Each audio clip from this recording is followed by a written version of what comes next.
estar no meio do nada, perdido nas montanhas ou em alguma ilha do Pacífico.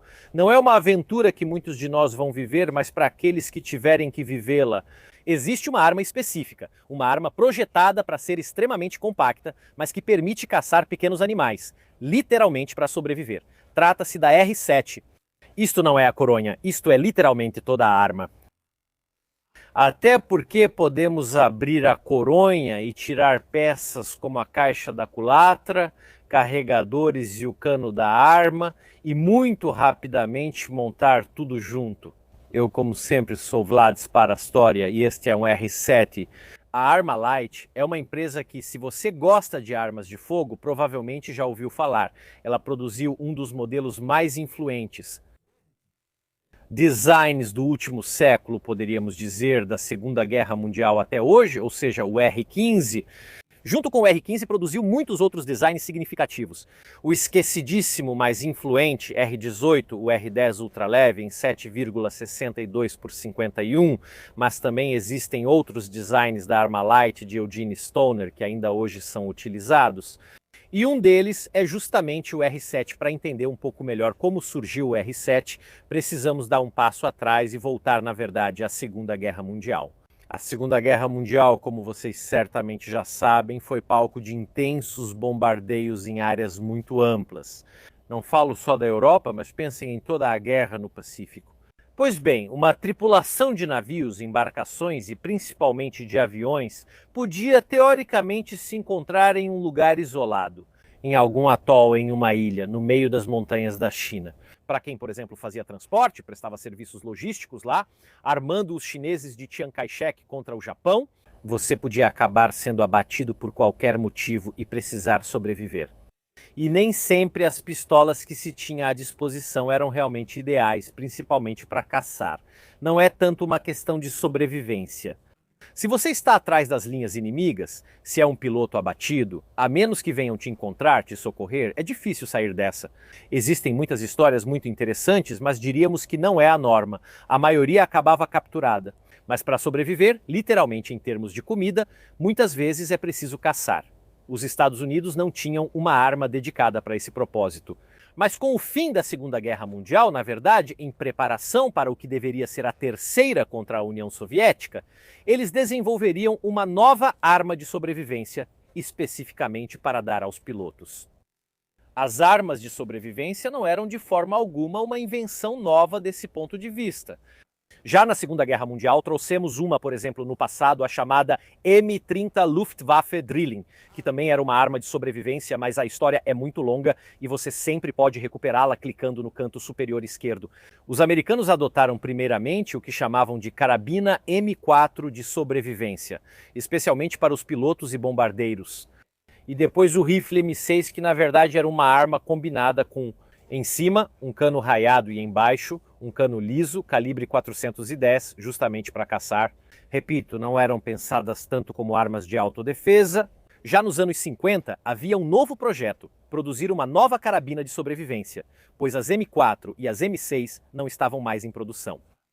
Especificamente que deveria ser dedicada ao bombardeiro estratégico supersônico XB-70, um projeto que na verdade permaneceria no estado de dois protótipos diferentes, mas para esse projeto, para os pilotos que se encontrariam na perspectiva da Terceira Guerra Mundial, profundamente no interior da Sibéria, abatidos com a necessidade física de sobreviver primeiro, provavelmente antes mesmo de serem capturados, onde precisavam de alguma coisa.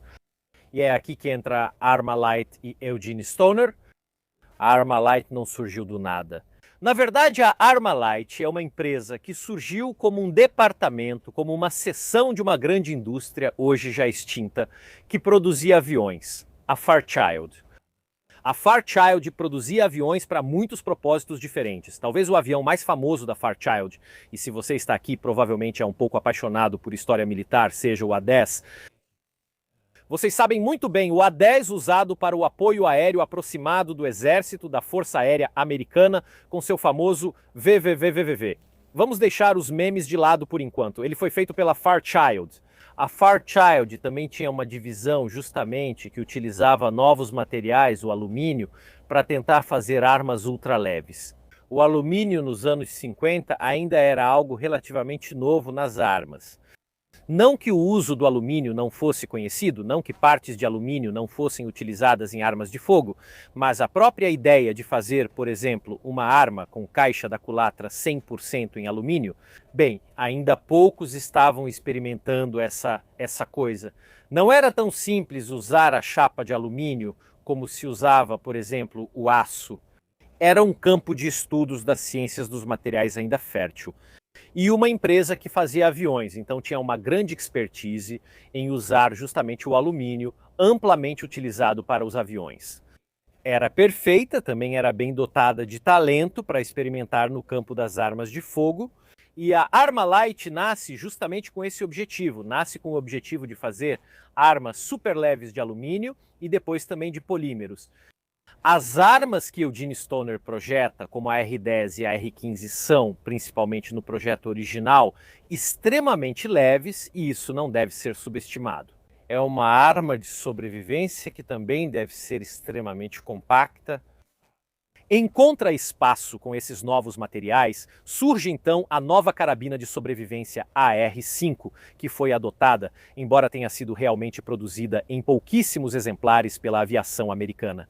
Era uma carabina calibre 22. Hornet, que é um calibre 22 rebaixado e potente, era um dos calibres mais potentes dessa categoria. Era de ação por ferrolho, mas não havia muito mercado. Os Estados Unidos encomendaram poucos desses exemplares e então a Armalite, com Eugene Stoner. Eles trabalharam para, de fato, utilizar o máximo possível de máquinas e componentes já desenvolvidos para a R5 para criar uma versão semiautomática em 22 Long Rifle que tivesse muito mais mercado. Não só para os militares, porque como veremos, também foi adotada para uso militar justamente para os pilotos, mas também para todas as pessoas civis ou agências governamentais que não fossem militares, que precisavam de algo para sobrevivência. Um kit desse tipo, como vocês viram que cabe tudo dentro da coronha, é muito útil. Por exemplo, se eu faço expedições de pesquisa na Antártica ou no Mar do Pacífico, no Oceano Pacífico, eu posso naufragar, principalmente com as tecnologias da época, e precisar sobreviver. Hoje talvez a gente pense no naufrágio como uma possibilidade muito remota. É mais remota do que antes, mas antigamente era ainda mais provável.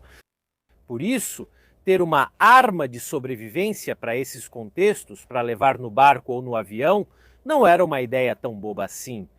Essa arma de sobrevivência precisava ter tudo pronto em um único pacote que fosse bem leve. Aliás, como vocês viram, essa arma fica totalmente contida nessa coronha de polímero que, vale lembrar, flutua. No sentido de que tem ar suficiente dentro, então se fecharmos bem, se ela cair na água, não afunda. Até porque uma arma no fundo do mar não é tão útil quanto uma arma numa ilhota tropical com a qual posso caçar. Vamos mudar de lugar. Vamos mover a câmera, dar uma olhada de perto em como ela é feita?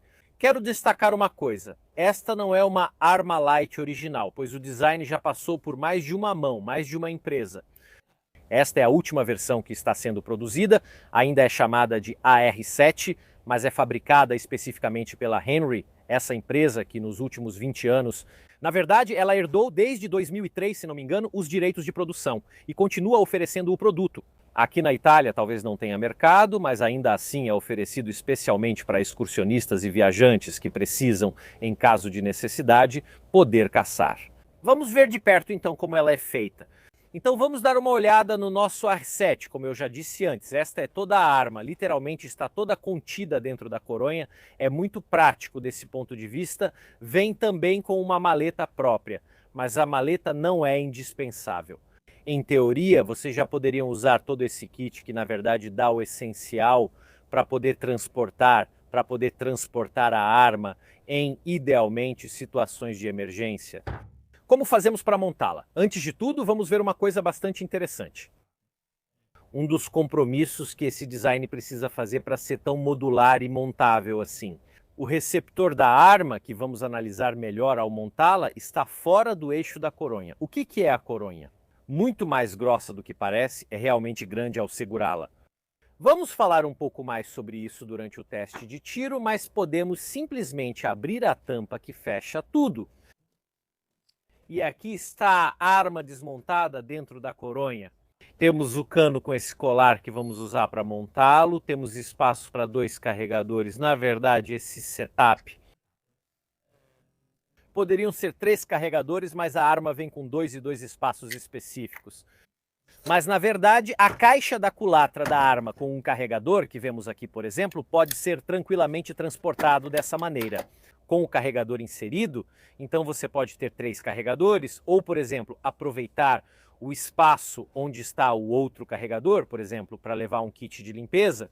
Repito, a arma vem de fábrica com 2 carregadores inseridos nos 2 espaços, mas em teoria você poderia ter mais. E quanto às peças que precisamos para desmontar a arma, aqui estão. E geralmente começamos meus vídeos com discussões técnicas, com desmontagens. Mas aqui, antes de falar sobre a arma, precisamos literalmente montar seus componentes para depois discuti-los. Como montamos os componentes? Primeiramente, pegamos a nossa coronha, na qual vamos simplesmente encaixar a caixa da culatra da arma. Temos um parafuso que precisamos girar bastante até que ele aperte e una a caixa da culatra à coronha. Pronto, fica apertado e neste momento a caixa da culatra está bem montada. Vamos colocar, já que estamos aqui, não é estritamente necessário para o funcionamento, a tampa na coronha. Podemos, depois o cano tem uma direção específica na qual ele quer entrar, o cano tem uma direção específica onde ele quer entrar. Entalhe correspondente e pronto, ele entra. Vocês também veem esse pequeno slot que nos ajuda a indexar o cano. Vocês sabem que está bem encaixado, se ao empurrar ele o ferrolho se mover um pouco. E podemos apertar o nosso anel aqui no cano, entre o cano e a caixa da culatra, para manter essas partes juntas. Apertamos bem, não há necessidade de usar nenhuma ferramenta. E pronto, na verdade a arma está pronta. Podemos, em teoria, quando tivermos o carregador, veremos isso durante o teste de tiro, inseri-lo e usá-lo. Vamos agora finalmente dar uma olhada primeiro nas inscrições na arma. No seu funcionamento, depois a desmontamos? Boa pergunta, estou um pouco confuso com a ordem certa das coisas, justamente porque é uma arma tão atípica desse ponto de vista. Na coronha, primeiramente, temos escrito US Survival, enquanto na caixa da culatra, do lado direito, temos a denominação do fabricante, dissemos Henry, e o modelo da arma. Depois temos a trava de segurança, que só pode ser acionada se o mecanismo interno de disparo estiver armado. Aí sim podemos acionar a trava de segurança. E é o único outro comando. Na verdade, além do gatilho, é este botão aqui. Que do outro lado, na verdade, é evidentemente uma alavanca grande que, se pressionada para frente, permite a remoção dos carregadores. Esses carregadores são de 8 tiros. Esses de 8 tiros são os que entram bem dentro da coronha. Observe que existem carregadores de maior capacidade. Embora possam ser um pouco difíceis de achar, é possível usar um carregador de outra capacidade. Esses que entram certinho, alinhados e nivelados com a caixa da culatra, são de 8 tiros, então, aproveitando ao máximo o espaço na coronha. Usando 3 carregadores, eu posso ter em teoria 24 tiros. Repito, talvez para defesa pessoal não seja exatamente o ideal, mas para caçar pequenos animais, ratos, ratões, onde estamos isolados esperando, vai absolutamente muito bem. Na arma, notamos também a janela de ejeção do ferrolho e essa alavanca de carregamento que, na verdade, retorna sozinha para dentro do ferrolho. Podemos puxá-la para fora para manuseá-la e depois, na verdade, com a gravidade, ela fica livre para se mover e voltar para dentro. Até porque assim não corre o risco de quebrar alguma coisa ou se quebrar quando a inserimos dentro. All'interno del calcio. Temos um trilho para a montagem de eventuais ópticas e uma mira dióptrica. Uma mira dióptrica que, como vocês podem ver, está montada nesta aqui. Aparentemente dá para entortar com o dedo, se eu puxar forte, entorto permanentemente, então prefiro não fazer isso para não danificar a arma do proprietário. Uma mira dióptrica bem pequena que também nos permite alinhar essa mira dianteira que está inserida em um encaixe tipo rabo de andorinha.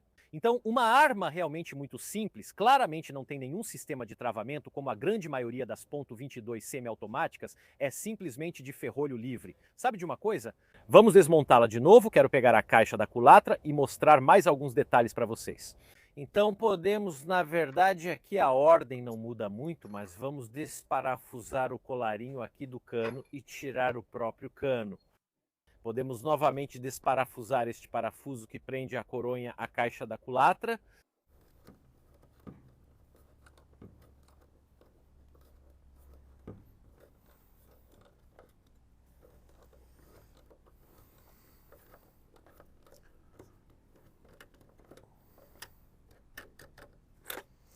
E assim as peças estão novamente separadas.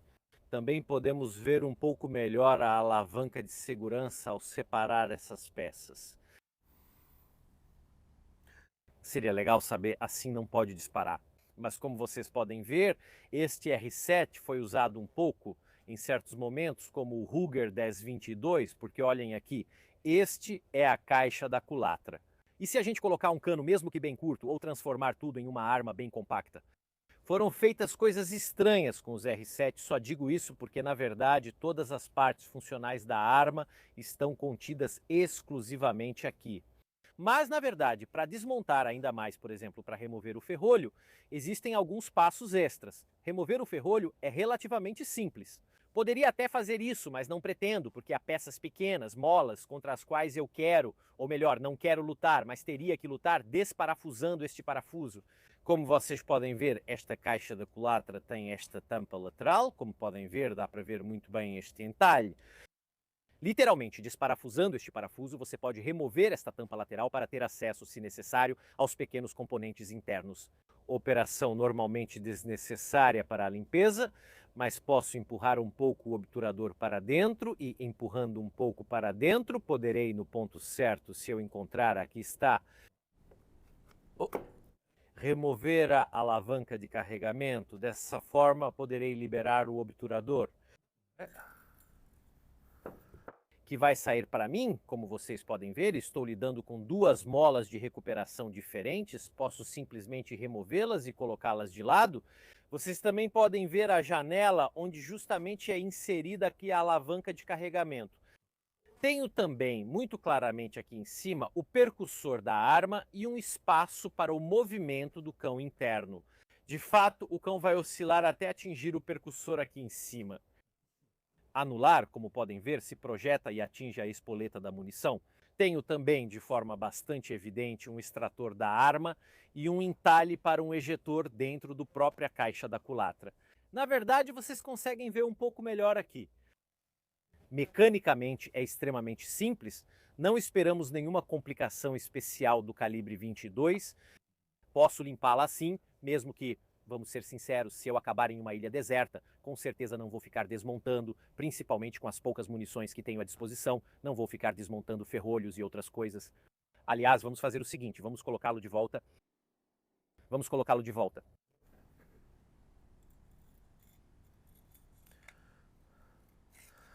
Tentando não... Ok. Assim podemos recolocar, se acertarmos o ponto certo, a alavanca de manejo. Aí. Aqui tem algo travado. E se vocês se perguntam por que as molas não entram, é porque eu puxei ali. Esqueci de tirar o guia da mola, coisa que o proprietário rapidamente me fez notar. Então colocamos primeiro o guia da mola nas molas, assim elas vão entrar um pouco mais retas e poderemos remontar corretamente a arma. Aqui está o nosso guia da mola. Agora tudo deve passar. Parece que sim. Parece mesmo que o truque do guia da mola funciona. Funcionou. Ah, eu lido com muitas armas todos os dias. Não me lembro do desmonte de cada uma. Pronto, vamos só conferir se funciona. Muito bem. Na verdade, o que precisamos fazer? Montá-la de novo para testar com tiro real? Imaginem que neste momento estou montando e aqui estamos para o teste. E aqui estamos finalmente para testar esta carabina maravilhosa. Temos um alvo a 20 metros, Os dispositivos de mira são muito simples, mas suficientes. Espero conseguir acertar. Considere que com uma munição dessas, com uma arma dessas, você caçaria pequenos animais a uma distância relativamente curta. A que distância um coelho ou uma lebre deixa você se aproximar? Às vezes apenas alguns metros, isso é mais do que suficiente. Vamos inserir o carregador. A alavanca de carregamento, como vimos, fica meio solta, mas podemos puxá-la. Podemos puxá-la para trás, soltar e testar.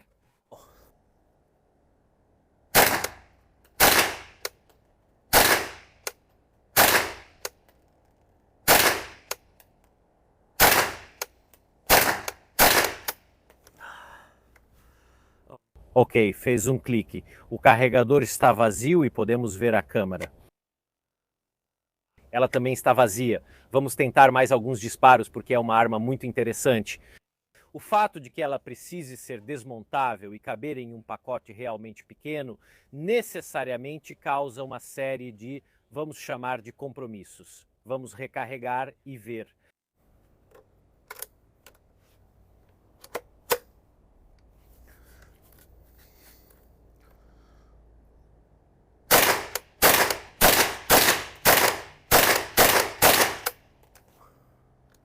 Vamos recarregar.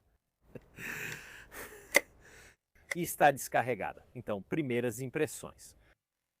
Na verdade, é surpreendentemente confortável ergonomicamente, no sentido de que a coronha não é tão desconfortável assim. Por incrível que pareça, e talvez não pareça olhando para essa arma, mas a empunhadura é muito grossa. É realmente uma coronha bem espessa. Até porque ela precisa conter todas as partes da arma em seu interior, e com certeza não é o máximo de conforto nesse aspecto. É bem espessa, mas dá para manejar. Fica um pouco a dúvida de onde colocar a mão fraca, que como vocês viram eu estava segurando na caixa da culatra e no carregador. Não é tão desconfortável assim. Mas, repito, é melhor do que vocês poderiam esperar porque é bem espesso. Essas armas muito esqueléticas, vimos isso, por exemplo, com a chapa Little Badger, não tem maneiras elegantes de apoiar as mãos. Repito, é um compromisso de design. Você nunca vai conseguir fazer uma arma desse tipo que seja também extremamente ergonômica. Vamos recarregar e tentar de novo.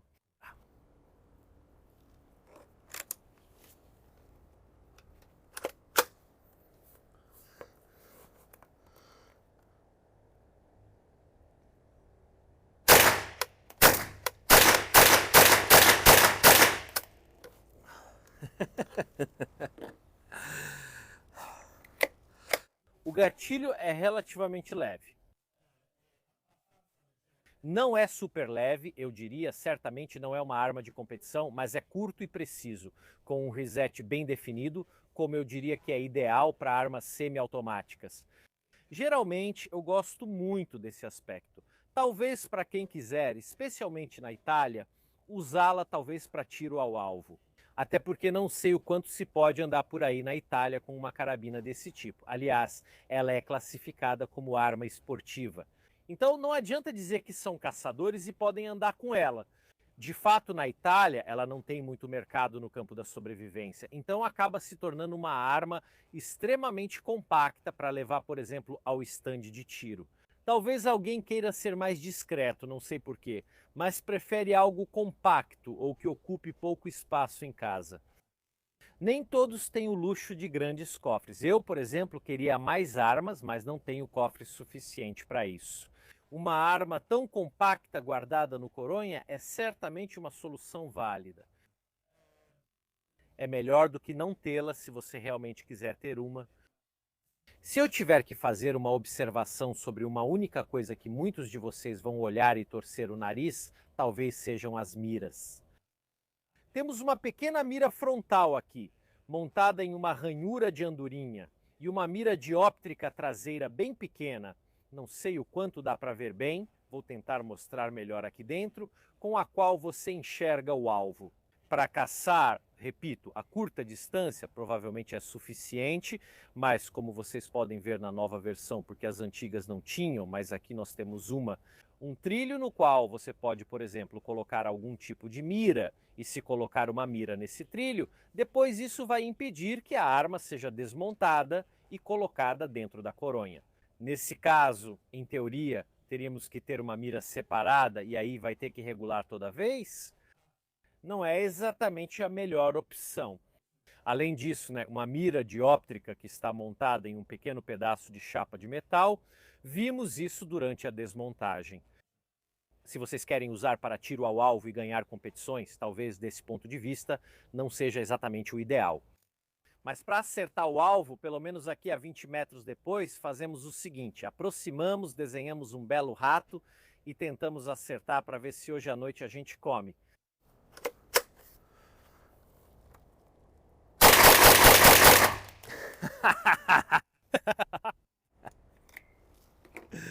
Mas é divertido. Imaginem esse cenário, sonhem junto comigo. Você conheceu uma garota linda do Tahiti, investiu toda a sua vida nisso, vai até lá só para descobrir que era um golpista nigeriano. Vocês bebem todo o rum que tinham à mão, ficam completamente bêbados e misteriosamente acabam perdidos em uma ilhota. Mas seus sequestradores ou quem te deixou lá teve a gentileza de deixar para você um lindo AR-7 para sobreviver. Assim, do nada, sem sentido. E de repente, tomado pelas alucinações da fome, você vê Ratatouille. Eu até fiz, espero que dê para ver bem, o chapéu de chefe para ele. Ratatouille, eu te comeria. Então você pega seu AR-7, carrega, e enquanto os tremores da fome te deixam louco, você aponta. Coloquei a trava de segurança.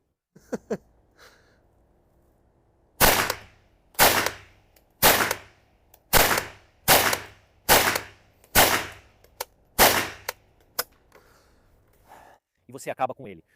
Vamos dar uma olhada de perto. Esses são os tiros que eu dei antes a 20 metros. Ignore a série que eu fiz rápido, quase sem mirar.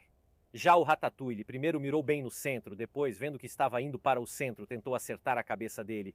Como vocês podem ver, um tiro pegou quase no chapéu de chefe dele. O que dizer, considerando que os ratos geralmente correm, esse ficou parado, mas pelo menos o jantar de hoje à noite já está garantido.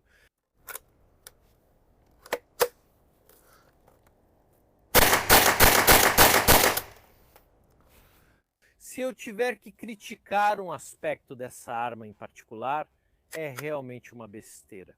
E principalmente, não sei se é uma questão de design, ou seja, se todos os AR-7 têm esse problema, ou se os AR-7 da Henry têm esse problema, ou se esse AR-7 específico tem. Até porque não é como se eu tivesse uma coleção de AR-7 para ver se acontece o mesmo nos outros, mas se vocês são proprietários dessas armas, me contem nos comentários. Mas eu tenho a impressão de que a trava de segurança é extremamente fácil de acionar, basta realmente encostar nela, como vocês podem ver, basta dar um toque assim e pronto, o gatilho não funciona, fica travado. Na verdade, não digo que baste assoprar, mas não precisa de força nenhuma para acionar.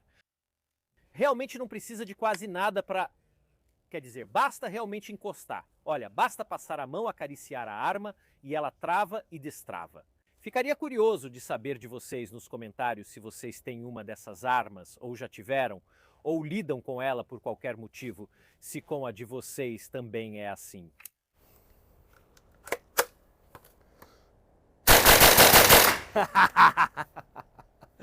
Adoro as 22. Quanto mais tempo você passa atirando, mais você ama a 22. É muito divertida, custa pouco, te faz rir. É realmente verdade, como acontece com os trens. Quanto menor a arma, menor a munição, maior a diversão. Obrigado a todos por assistirem a este vídeo. Então, como sempre, lembrem-se que esses vídeos são feitos por vocês. Vocês, como o dono deste incrível AR-7 hoje, que veio aqui ao stand de tiro de lendiano para me deixar experimentar. Sem a contribuição de pessoas como vocês, fazer o meu canal seria impossível. Literalmente. Então, se vocês têm peças interessantes na coleção, me escrevam. Já que vão me escrever, peço uma coisa, um grande favor. Fiquem no meu pé. Porque eu tenho uma péssima tendência de perder mensagens, essas coisas assim. Se eu disser que sim, quero filmar alguma coisa, insistam, fiquem em cima. Vlad, lembre-se disso. Infelizmente, eu sou um homem que esquece muitas coisas práticas na vida. Minha cabeça está cheia de fatos inúteis que estudo com paixão, mas o que tenho que fazer amanhã talvez eu não lembre tão bem. Se quiserem e se puderem, deixem um like, um comentário e se inscrevam no canal. Como criador de conteúdo, isso me ajuda imensamente. Por hoje é só da minha parte. E nós, como sempre, nos vemos na próxima.